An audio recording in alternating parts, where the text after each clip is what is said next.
站在高楼上，看着地上的小蚂蚁，它们的头很大，它们的腿很细，它们拿着苹果手机，它们穿着耐克阿迪，上班就要迟到了，它们很着急。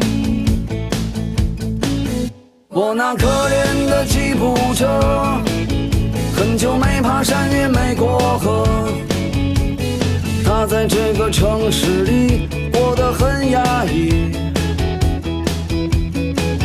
虽然它什么都没说，但我知道它很难过。